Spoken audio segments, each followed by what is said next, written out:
I'm Summer, and I'm 32. My millionaire husband just called me sterile in front of a packed courtroom, claiming I trapped him in a childless marriage. His lawyer was already pulling out documents to prove how my infertility violated our prenuptial agreement. Christian sat there in his $1,000 suit, playing the devastated husband, whose dreams of fatherhood had been crushed by his defective wife. The judge looked sympathetic. The gallery was eating it up. And me? I reached into my purse and smiled. Where are you watching from today? Drop your location in the comments below and hit that like and subscribe button if you've ever felt completely betrayed by someone you trusted. You'll definitely want to stick around for what happened next. Let me rewind 3 years to show you how I ended up married to a complete fraud. Picture this. I'm working as an events coordinator at a boutique hotel in Manhattan when Christian Morrison walks into my life like something out of a romance novel. 6'2", salt and pepper hair, blue eyes that could melt glaciers, and a smile that probably cost more than my car. He was planning his company's annual gala, and lucky me got assigned to make his every wish come true. I need this to be perfect, he told me during our first meeting, leaning across my desk with those intense eyes. Money is no object. Famous last words, right? But back then, I was completely dazzled. This man sent flowers to my tiny studio apartment every day for a week. He took me to restaurants where the waiters knew his name and the wine cost more than my monthly rent. When he proposed on his penthouse balcony overlooking Central Park, with a ring that could have funded a small country, I thought I'd won the relationship lottery. The wedding was straight out of a fairy tale. Christian spared no expense designer dress, celebrity wedding planner, guest list that read like Forbes magazine. His mother, Elena, flew in from California wearing enough jewelry to stock Tiffany's. His business partner, Marcus, gave this touching toast about friendship and success that had everyone raising their glasses. I felt like Cinderella finally getting her happily ever after. But fairy tales don't prepare you for what happens when the clock strikes midnight and your prince turns back into a frog. Actually, that's unfair to frogs. At least frogs are honest about what they are. The first red flag should have been our honeymoon in Tuscany. We were staying at this incredible villa with vineyard views that stretched for miles, and I was practically glowing with newlywed bliss. Christian, I said over breakfast on our private terrace, I've been thinking about starting a family. Maybe we could start trying when we get back? His espresso cup paused halfway to his lips like I just suggested we sacrifice a goat. That's wonderful, darling. But let's not rush into anything. We should enjoy being married first. Reasonable, right? Except enjoying being married apparently meant Christian working 16-hour days while I decorated our penthouse and planned dinner parties for his business associates. Every time I brought up children, he had another excuse ready like he'd been practicing in the mirror. The company was expanding. The market was volatile. He wanted to take me to Paris first, or Tokyo, or Mars, wherever he could think of to change the subject. But those trips, they were absolutely perfect. Christian would transform back into Prince Charming. He'd hold my hand as we toured the Louvre, kiss me on the Brooklyn Bridge at sunset, post romantic photos on social media with captions about his beautiful wife. His followers ate it up, commenting about relationship goals and asking when we'd have little ones. If only they could see us behind closed doors, where my husband treated me like expensive furniture beautiful to look at, but not particularly functional. The moment we'd return from any trip, Christian would disappear faster than my hopes for our marriage. His office became his sanctuary, the gym became his second home, and our bedroom felt like a museum, beautiful, but completely untouchable. When I'd try to initiate any kind of intimacy, he'd suddenly remember an urgent email that required his immediate attention. Because apparently, market fluctuations can't wait for your wife to feel loved. I started making excuses for him like it was my part-time job. Successful men have demanding schedules, I told myself. He's building an empire, and that takes sacrifice. But late at night, staring at the ceiling of our king-sized bed while he slept with his back to me, I couldn't shake the feeling that something fundamental was wrong. And by something, I mean everything. My friend Rachel, a nurse who'd known me since college, was the first person to call out the obvious. "Summer, you look exhausted," she said during one of our monthly brunches, studying my face like I was one of her patients. "When's the last time you and Christian had a real conversation?" "We talk all the time," I protested, but even I could hear how hollow that sounded. It was like saying we breathed the same air. So obviously we were communicating. About what? His work? Your social calendar? When's the last time he asked how you're feeling about anything that actually matters to you? I couldn't answer because I couldn't remember. Christian had mastered the art of conversation without actually communicating like a politician, but with better hair and worse intentions. He'd ask about my day while scrolling through his phone. He'd compliment my appearance for public consumption. But in private, I might as well have been wallpaper. The breaking point came on our second anniversary. I'd planned this romantic evening, his favorite restaurant, a bottle of wine we'd shared on our wedding night, lingerie that cost more than most people's mortgage payments. I wanted to feel connected to my husband again, to remember why we'd fallen in love in the first place. Christian came home 3 hours late. "Sorry, darling," he said, loosening his tie without actually looking at me. Marcus and I were reviewing quarterly projections, and you know how time flies when you're discussing expansion strategies. There I was, standing in our living room wearing a dress that hugged every curve, makeup perfect, hope dying a slow and painful death in my chest. "Christian, it's our anniversary." He paused with that deer-in-headlights look before his practiced smile slid into place. "Of course it is. How thoughtless of me. Let me just shower and we can order takeout from that Thai place you like." Takeout. On our anniversary. While I stood there dressed for seduction, feeling like the world's most expensive fool. That night I made a decision that would change everything. While Christian showered claiming he needed to wash off the stress of his day, because apparently stress is something you can scrub away with expensive soap, I picked up his phone. I know snooping is wrong, but desperate times call for desperate measures, and I was drowning in my own marriage. His text messages were surprisingly innocent. Business conversations with Marcus, scheduling with his assistant, the usual boring corporate communications. No secret affairs, no steamy exchanges with mysterious women. If anything, his digital life was as sterile as our relationship. How fitting. But something nagged at me. The way he and Marcus texted felt different. Comfortable in a way that Christian never seemed with me anymore. They had inside jokes, shared references, an easy intimacy that I envied. It was like watching two people who actually liked each other, which was a foreign concept in my marriage. You know what they say about curiosity in cats? Well, this cat was about to discover some very interesting information, and I was definitely going to survive to tell about it. Take Marcus, for example. Christian's business partner, best friend since college, and the man who seemed to know my husband's schedule better than his own wife did. They'd roomed together at Harvard, started their investment firm right after graduation, and somehow, Marcus was always around.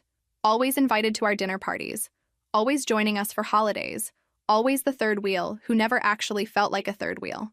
More like I was the third wheel in their perfectly choreographed friendship.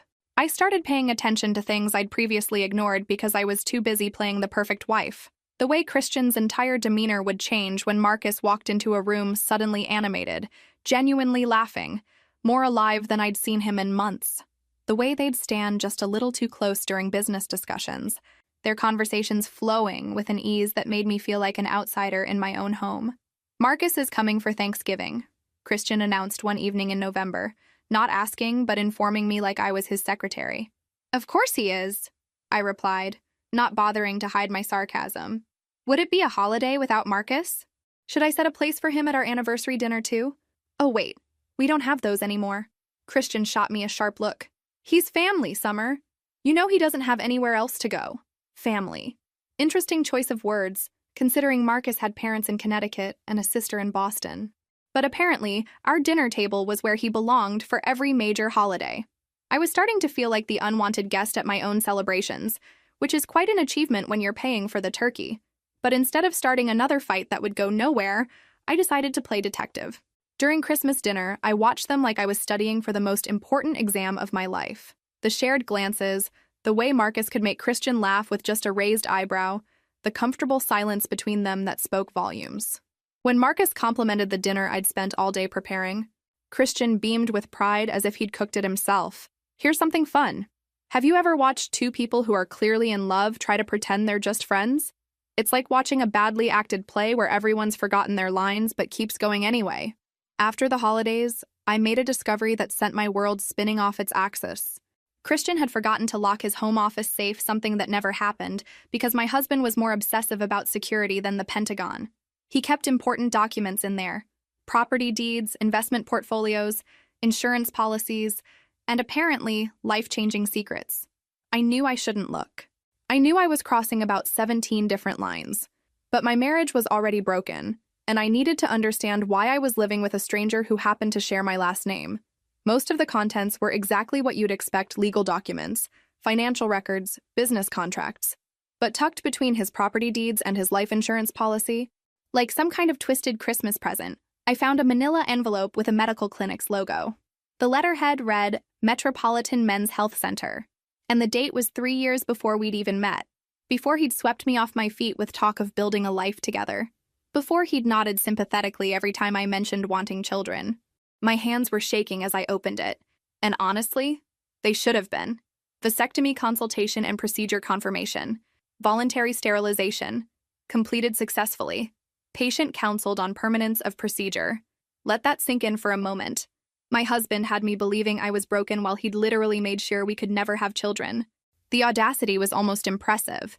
The envelope slipped from my numb fingers like a smoking gun, and for a moment, I just stood there in Christian's office, staring at the evidence scattered across his mahogany desk. 3 years before he'd met me. 3 years before he'd swept me off my feet with promises of forever.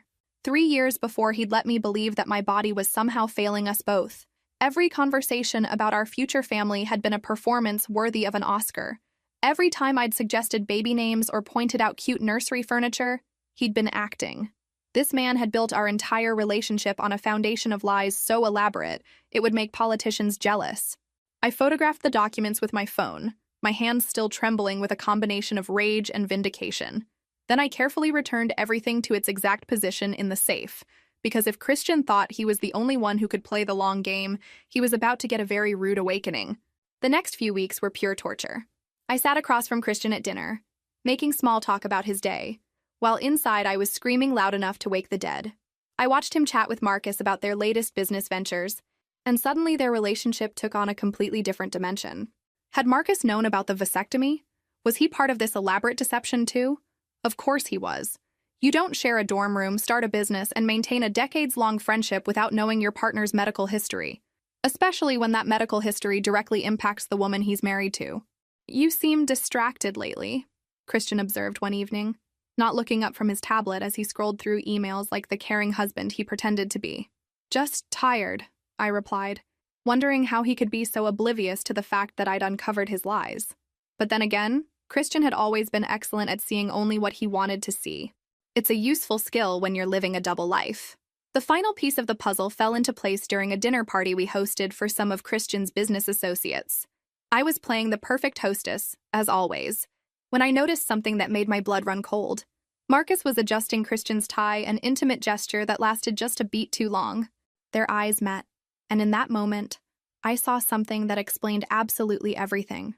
Love, not friendship, not business partnership, but genuine, deep, romantic love. I excused myself to the kitchen and gripped the marble countertop until my knuckles turned white. How long had they been together? Had their relationship started in college? Or was it something that developed over years of building their business empire together?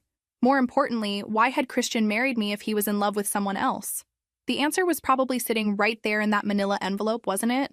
The vasectomy, the marriage to a woman who desperately wanted children, the prenuptial agreement I'd signed without reading carefully because I'd been blinded by love and expensive jewelry, it all added up to something calculated and cruel. Christian had married me as a cover, a beautiful, successful wife to parade around while he lived his real life with Marcus. And when our childless marriage inevitably failed because I couldn't get pregnant, he'd be able to keep his fortune intact while playing the victim of a defective woman who couldn't give him the heir he wanted. It was actually brilliant, in a completely sociopathic way. I almost had to admire the planning involved. Almost. I started doing research like my life depended on it, because frankly, it did. Real research. Not just connecting dots and drawing conclusions like some discount detective. I hired a private investigator, a woman named Detective Sarah Chen, who specialized in matrimonial cases and had the kind of track record that suggested she'd seen every flavor of marital deception imaginable. I paid her with money from an account Christian didn't know about, a small inheritance from my grandmother that I'd kept separate from our joint finances, because apparently I had better instincts about protecting myself than I'd given myself credit for. "I need to know if my husband is having an affair," I told Sarah during our first meeting at a coffee shop in Queens, far from anywhere Christian or Marcus might accidentally stumble upon us. Sarah was in her 40s, sharp-eyed and professional, with the kind of no-nonsense attitude I wished I'd possessed 3 years ago. "Most wives have a gut feeling before they have proof," she said, studying me across the small table. "What's yours telling you?" "That my marriage has been a lie from day one, and I'm about to prove it." She nodded like she'd heard this story 1,000 times before, which was either reassuring or deeply depressing. "Give me 3 weeks. If there's something to find, I'll find it. Those 3 weeks were the longest of my life. I had to continue playing the devoted wife while inside I was building a case for my own liberation. Christian noticed nothing different about my behavior, which, honestly, told me everything I needed to know about how much attention he'd ever paid to his actual wife versus his imaginary perfect spouse. Summer seems a bit off lately, doesn't she? I overheard Marcus ask Christian one evening when they thought I was upstairs, because apparently my husband discussed my emotional state with his boyfriend but not with me. She's probably just hormonal, Christian replied dismissively. You know how women get. Hormonal. After 3 years of marriage, that was his clinical analysis of my emotional state. Not concerned that his wife might be unhappy, not worried that something might be wrong, just hormonal. Like I was some kind of unpredictable weather pattern that occasionally produced storms. I wanted to march into that room and show them both exactly how hormonal I could get. But patience was about to pay off in ways they couldn't imagine. Sarah called me on a Tuesday morning while Christian was at the gym with Marcus, their daily routine that I'd never questioned before, but now seemed like the perfect cover for whatever they were really doing during those 2-hour workouts. We need to meet, she said simply. I have what you're looking for. The photographs were absolutely damning. Christian and Marcus leaving a hotel in Midtown, not the kind of place you'd go for a business meeting unless your business involved king-sized beds and room service. Christian and Marcus at a restaurant in the Village, holding hands across the table like the lovers they obviously were. Christian and Marcus kissing in the doorway of Marcus's apartment building at midnight, when Christian had told me he was working late at the office. How long? I asked, staring at the evidence of my husband's double life spread across the table like playing cards in the world's worst poker game. From what I can tell, at least since college, maybe longer. They're very careful, very discreet, but there are patterns. Hotel registrations under Marcus's name, restaurant reservations for 2 in locations where they're unlikely to run into anyone from their professional circle. Your husband has been living a double life for a very long time. I felt strangely calm as I absorbed this information. The betrayal was complete now, no more wondering, no more second-guessing my instincts, no more making excuses for behavior that had never made sense. Christian had married me to hide his relationship with Marcus, undergone a vasectomy to ensure I'd never get pregnant, and created the perfect trap to ensure I'd walk away from our divorce with nothing. Except he'd made one crucial miscalculation. He'd underestimated his wife. I want a divorce, I announced on a Thursday evening, standing in the doorway of Christian's office while he reviewed quarterly reports. I'd rehearsed this moment for weeks, but my voice still came out stronger and clearer than I'd expected. Christian didn't even look up from his laptop, because why would he? I was just his wife. Don't be dramatic, Summer. Whatever's bothering you, we can discuss it rationally like adults. There's nothing to discuss. I want out of this marriage. That got his attention. He finally lifted his head, and I saw calculation flicker in his eyes before his expression settled into what I'd learned to recognize as his negotiation face, the same one he used with difficult clients who didn't understand how lucky they were to have his expertise. Summer, let's not make any hasty decisions. Marriage is work, and we both need to put in more effort. Effort? I laughed, and it sounded harsh even to my own ears. Christian, when's the last time you touched me?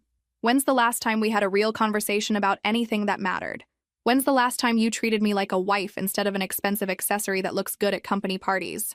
He stood up, moving around his desk with the kind of predatory grace that had once made my heart race and now just made me angry. You're being emotional. This is exactly the kind of reaction that makes productive communication impossible. I'm done communicating. I've filed the papers. You'll be served tomorrow morning. The mask slipped then, just for a moment, and I saw something cold and calculating in his expression. The real Christian, the one who'd planned this entire charade from the beginning. You might want to reconsider that decision, Summer. Remember our prenuptial agreement. You signed away quite a lot of rights when you were so eager to become Mrs. Morrison. There it was, the threat I'd been expecting. The reminder that he held all the financial power, that he'd structured our marriage to ensure I'd be left with nothing if I ever tried to leave. Christian had always been thorough in his planning. It was one of the qualities I'd once admired about him. I remember, I said calmly. I also remember the clause about fault-based divorce and the provision for spousal support in cases of adultery or fraud. His confidence wavered slightly, like a crack appearing in expensive marble. I don't know what you think you know, but I know about Marcus. The words hung in the air between us like a live wire, crackling with dangerous energy. Christian's face went completely blank, that expressionless mask he wore when he was calculating his next move in a high-stakes negotiation. I don't know what you mean by that. Of course you don't. I turned to leave, then paused in the doorway for my exit line. Oh, and Christian, you might want to call your lawyer. You're going to need the best legal team money can buy. Trust me on this one. The divorce proceedings were exactly as brutal as I'd expected. Christian hired the most expensive legal team in the city, men in $1,000 suits, who specialized in protecting wealthy men from their inconvenient wives.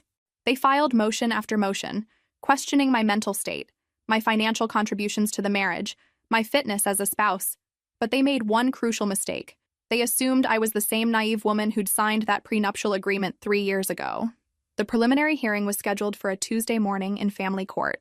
I arrived early, dressed in a navy suit that projected competence and respectability, while Christian's lawyers had requested a closed hearing. Somehow the media had gotten wind of the case. Morrison Investment Group was well known in financial circles, and wealthy men's messy divorces always made excellent copy. Christian arrived with his legal team and Marcus, who was there as moral support and business partner. They huddled together at their table, whispering strategies and shooting confident glances in my direction, like they were planning a hostile takeover.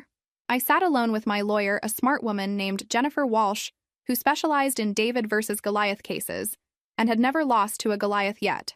"Are you ready for this?" Jennifer asked quietly. I patted my purse, feeling the weight of the manila envelope inside. "I've been ready for months."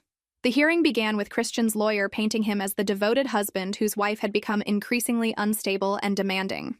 They presented our prenuptial agreement with the flourish of magicians pulling rabbits from hats, highlighting the clause that would leave me with minimal assets if our marriage ended due to my inability to provide children. My client entered this marriage with the express understanding that he and Mrs. Morrison would start a family, his lawyer intoned like he was delivering a eulogy. When it became clear that Mrs. Morrison was unable to fulfill this essential aspect of their marital agreement, the relationship deteriorated beyond repair. Unable to fulfill. The word choice was deliberate, designed to make me sound defective, broken, less than a real woman. I felt every eye in that courtroom assessing me, wondering what was wrong with me that I couldn't give my husband the child he wanted. It was actually quite a performance, I almost believed it myself. But then Christian's lawyer made his fatal mistake. He looked directly at me with that smug smile that said he thought he'd already won. "Furthermore, Your Honor, medical evidence will show that Mrs. Morrison is in fact infertile. My client has endured 3 years of false hope while his wife concealed her condition, making conception impossible." The silence in that courtroom was deafening. You could have heard a pin drop as Judge Harrison stared at Christian, waiting for an explanation that wasn't coming. Christian's face had gone from confident to pale to green in about 30 seconds, quite the transformation for someone who usually controlled every room he entered. "Your Honor," I said, standing up despite Jennifer's surprised look, "I have evidence I'd like to present to the court." I walked to the judge's bench, my heels clicking on the marble floor like a countdown timer, and placed that beautiful manila envelope in his hands. The courtroom was silent except for the rustle of paper as he opened it and examined the contents.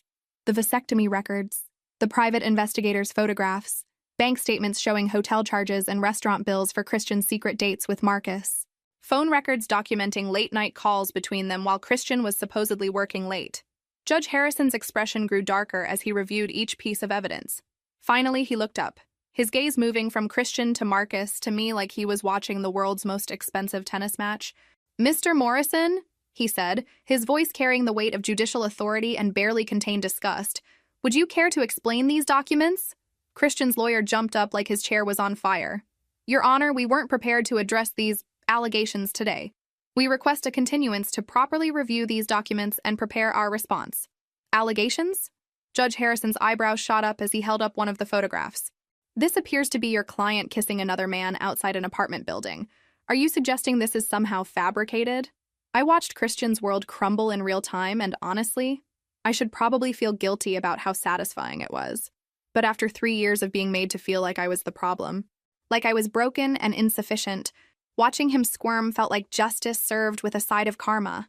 Marcus had gone completely white and was staring at his hands like they held the secrets of the universe. The man who'd been so comfortable playing the concerned business partner was suddenly very interested in the floor tiles. "Your Honor," Jennifer stood up, "these documents clearly show that Mr. Morrison has been living a double life throughout his marriage to my client. The vasectomy records prove he never intended to have children, making his claims about my client's alleged infertility not just false but deliberately fraudulent." The judge flipped through more photographs, his expression growing more disgusted by the minute.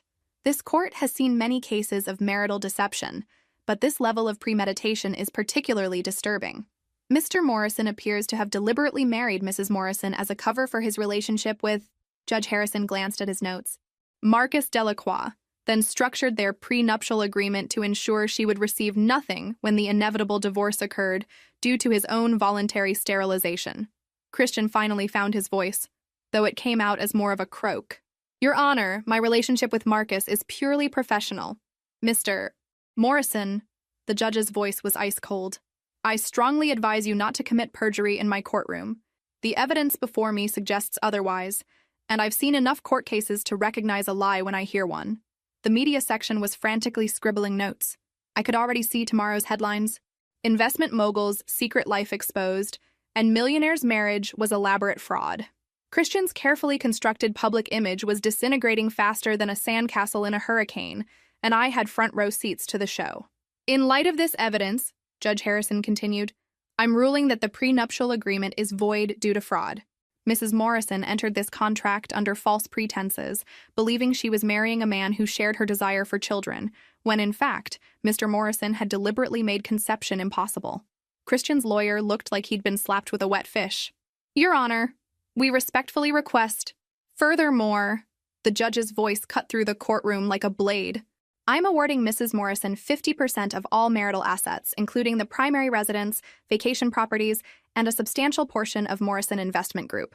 50% of everything, including the penthouse where I'd spent 3 years feeling like a stranger, the Hamptons house where I'd hosted countless parties for his friends and business associates, and most importantly, a controlling interest in the company that had been Christian and Marcus's baby.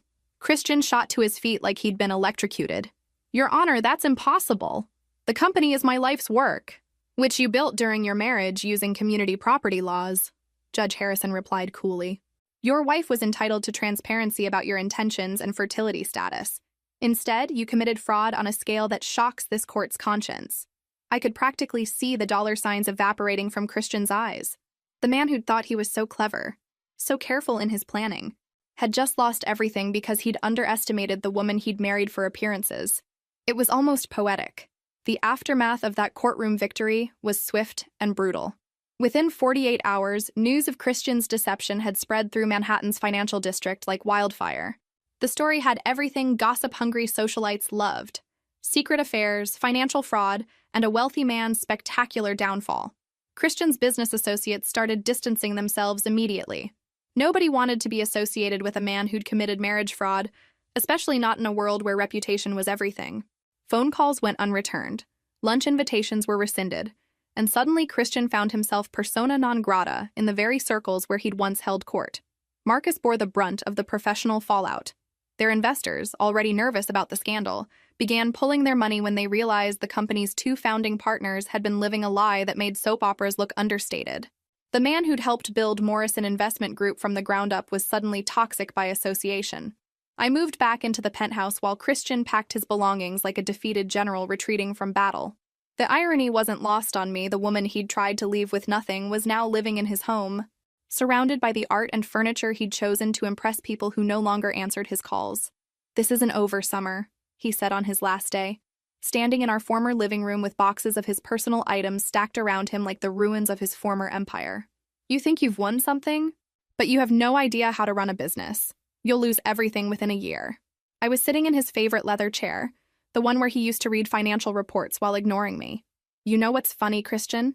You spent 3 years treating me like I was too stupid to notice your lies, too weak to fight back, too dependent on you to survive on my own. And yet, here we are. The penthouse felt different once Christian was gone, larger somehow, like it could finally breathe without his suffocating presence. I walked through rooms that had felt like a museum and started making them actually mine. The first thing I did was donate his precious art collection, every pretentious piece he'd bought, to show off his sophisticated taste to the Metropolitan Museum of Art. Let them deal with his legacy while I built my own. Jennifer Walsh, my lawyer, became my advisor as I navigated the complex process of taking control of Morrison Investment Group. The company was hemorrhaging clients and money like a sinking ship, but the bones of it were solid. Christian and Marcus had built something valuable, even if they'd destroyed its reputation with their personal drama. You have 2 choices, Jennifer explained during one of our strategy sessions. Sell your shares and walk away with enough money to buy a small island, or fight to rebuild the company's reputation and potentially make even more money in the long run. I thought about that for exactly 30 seconds. I didn't go through all this just to take the easy way out. Besides, I want to prove that this company can succeed without them. The first board meeting I attended as a major shareholder was memorable in all the best ways. These men who'd known me only as Christian's decorative wife suddenly had to take me seriously as a business owner. The adjustment was painful for everyone involved, but mostly for them.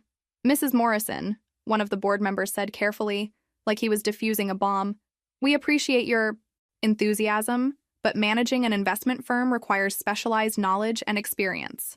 "You're absolutely right," I agreed, with a smile that could have cut glass, "which is why I'm bringing in consultants and advisors to help guide the transition. But make no mistake, I'm not going anywhere. This is my company now." Rebuilding Morrison Investment Group's reputation was like performing surgery on a patient who was bleeding out on the operating table. Every day brought new challenges: clients threatening to leave, employees uncertain about their futures, competitors circling like vultures waiting to pick apart our remaining assets. But I had advantages that Christian never possessed. I understood people in ways he never bothered to learn.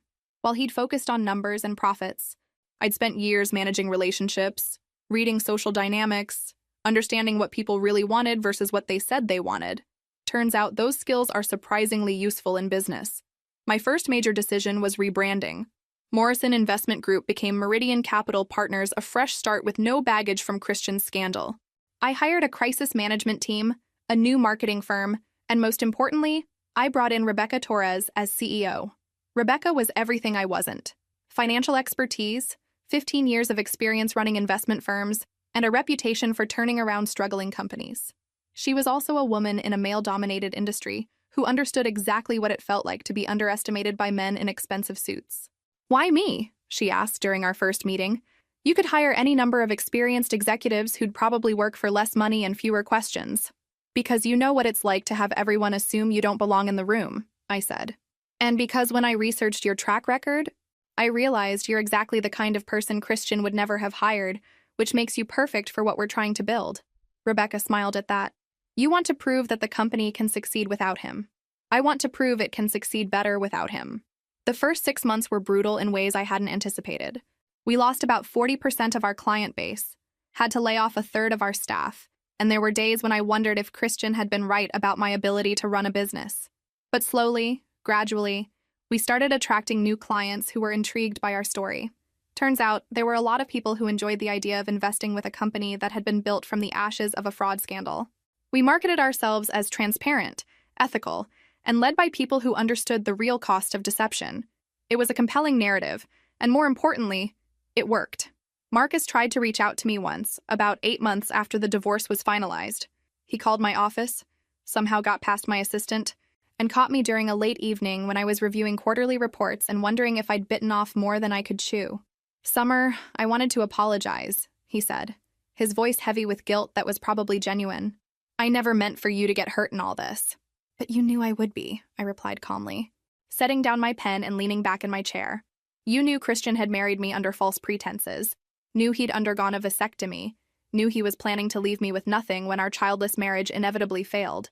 You knew all of that, and you participated anyway." "I love him," Marcus said simply. Like that explained everything and absolved him of all responsibility. "I know you do, but love doesn't excuse cruelty, Marcus, and what you both did to me was incredibly cruel. It was calculated, deliberate, and designed to destroy my life for your convenience." He was quiet for a long moment. "For what it's worth, I think Christian underestimated you from the beginning. He saw what he wanted to see: someone he could control and manipulate. He never saw how strong you really are." "No," I agreed. "He didn't. And that was his biggest mistake." 2 years after the divorce, Meridian Capital Partners wasn't just surviving, we were thriving in ways that would have made Christian's head spin. Our client portfolio had grown by 300%.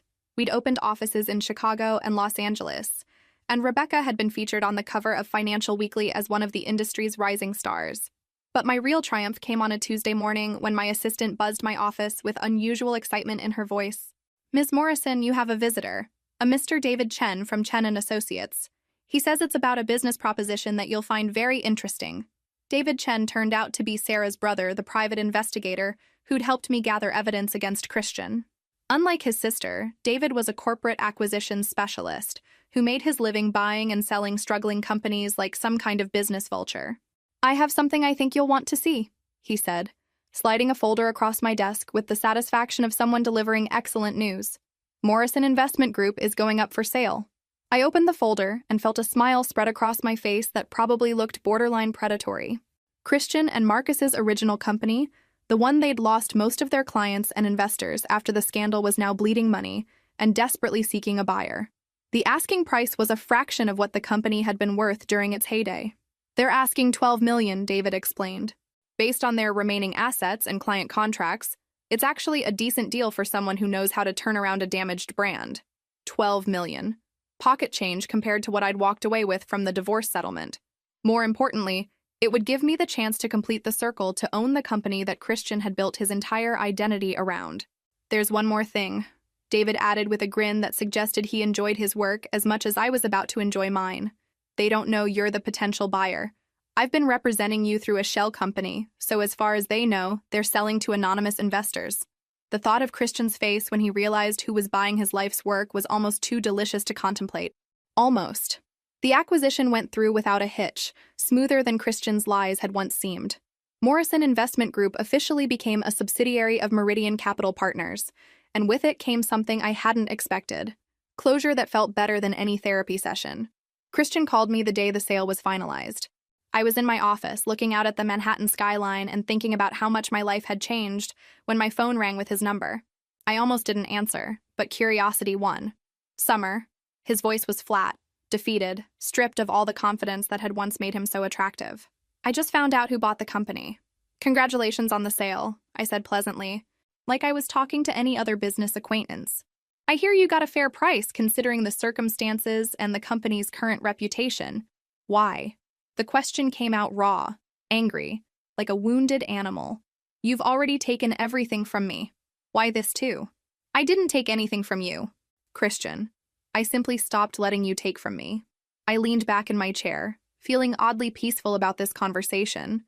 "You built that company during our marriage using community property. By law, I was always entitled to half of it.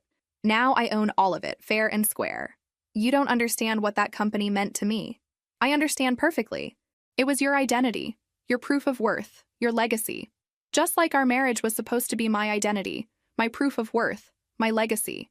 The difference is, you tried to destroy mine while building yours on lies. I'm rebuilding yours with honesty." He was quiet for so long I thought he'd hung up. Finally, he said, "What are you going to do with it?" "Turn it into something that doesn't require fraud to succeed." The integration of Morrison Investment Group into Meridian Capital Partners took 6 months of careful planning. We kept the best employees, the most valuable client relationships, and the solid investment strategies that had made the company successful in the first place. Everything else, the toxic culture, the old boys network, the casual arrogance that had enabled Christian's deception, we scrapped completely. But the real surprise came when I discovered just how deep Christian's financial troubles had become. The man who'd once controlled millions was now struggling to make ends meet like some kind of financial pauper. His reputation in the financial world was destroyed, his personal brand was toxic, and the divorce settlement had left him with far less than he'd anticipated. Marcus had fared slightly better, but only because he'd had the sense to distance himself from Christian once the scandal broke. He'd moved to California, started a small consulting firm, and was slowly rebuilding his career under a lower profile. Smart man, even if his taste in partners was questionable. As for me, I was living in the penthouse that had once felt like a prison, running companies that generated more revenue than Christian had ever dreamed of, and for the first time in years, I felt like I could actually breathe. But the story doesn't end with professional success and financial revenge, because apparently life had more surprises in store for me. I was at a charity gala, the kind of event I'd attended dozens of times as Christian's arm candy when I met Dr. James Mitchell. He was a pediatric surgeon at Mount Sinai, recently divorced himself, and refreshingly unimpressed by my business success or social status. "So, you're the woman who brought down Morrison Investment Group," he said when we were introduced, his tone more curious than judgmental. "I'm the woman who survived Morrison Investment Group," I corrected. "There's a difference." He studied me with intelligent gray eyes that reminded me of storm clouds. "I imagine there is." That must have taken incredible strength. It was the first time in years that someone had acknowledged what I'd been through rather than just focusing on what I'd gained from it. Most people saw the penthouse, the successful company, the financial victory, and assumed I'd come out ahead. James was the first person to recognize that surviving that level of deception and betrayal had required something deeper than just good lawyers and determination. We talked for 3 hours at that gala, long after the formal program had ended and most guests had gone home. He told me about his work saving children's lives, about his own messy divorce from a woman who'd wanted a doctor's salary but not a doctor's schedule. I told him about building a company from the ashes of a fraudulent marriage, about learning to trust my instincts after years of being gaslighted by a professional. "Would you like to have dinner sometime?" he asked as the evening wound down. "Somewhere quiet where we can continue this conversation without 100 people pretending not to eavesdrop?" I almost said no. After everything I'd been through with Christian, the idea of trusting another man felt about as appealing as voluntary root canal surgery. But something about James felt different, genuine in a way that Christian had never been, even during his most convincing performances. "I should probably warn you," I said. "I come with a lot of baggage. Public scandal, trust issues, an ex-husband who committed marriage fraud, and a tendency to investigate people's backgrounds before the second date." James smiled, and it was nothing like Christian's practiced charm. This was warm, real, unguarded. "I come with emergency surgery schedules, a tendency to disappear into work for 12-hour stretches, and an ex-wife who tells anyone who'll listen that I chose my career over our marriage.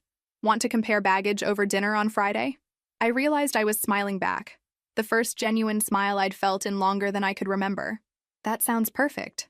6 months later, I was standing in the bathroom of my penthouse, staring at a pregnancy test with 2 pink lines, feeling emotions I couldn't quite name. After everything Christian had put me through the years of thinking I was broken, the public humiliation in court, the cruel irony of being called sterile by a man who'd made himself sterile, I was pregnant. James and I had been taking things slowly, building trust and intimacy in ways I'd never experienced with Christian.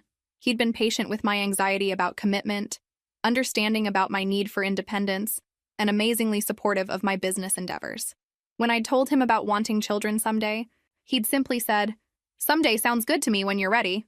Apparently, someday had arrived sooner than either of us expected. "Summer?" James called from the bedroom. "Everything okay in there?" I opened the bathroom door, still holding the test, still trying to process this turn of events. James took one look at my face, then at the test in my hands, and his expression shifted from concern to wonder. "Are you?" he started, then stopped, waiting for me to tell him how I felt about this news before he revealed his own reaction.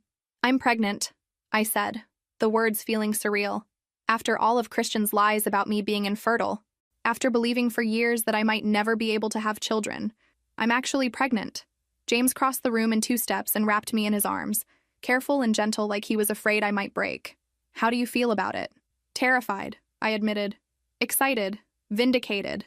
Like the universe has a sense of humor and excellent timing." When Emma Rose Mitchell was born on a snowy Tuesday morning in February, weighing 7 pounds and 2 ounces with a full head of dark hair and her father's determined chin, I finally understood what true victory looked like. It wasn't the financial success, wasn't the professional recognition, wasn't even the satisfaction of watching Christian's empire crumble. True victory was holding my daughter in my arms, knowing that I'd survived everything that had tried to break me and emerged stronger, wiser, and infinitely more capable of love than I'd ever thought possible. James proposed when Emma was 6 months old, not with a massive diamond designed to impress other people, but with his grandmother's simple gold band and a promise that he'd spend his life being worthy of the trust I'd placed in him. We married in a small ceremony in the garden of the penthouse, surrounded by the people who'd supported me through the darkest period of my life. As for Christian and Marcus, they weren't invited, obviously. I'd heard they'd moved to Portland, where Marcus was running a small investment advisory firm, and Christian was working as a mid-level analyst. They were together, finally living openly as a couple, but their professional reputations had never recovered. Sometimes the best revenge really is living well, and I was living very, very well indeed. If this story resonated with you, make sure to like and subscribe for more tales of people who turned their worst betrayals into their greatest triumphs. Remember, sometimes the people who underestimate us give us the greatest gift of all the motivation to prove them spectacularly wrong.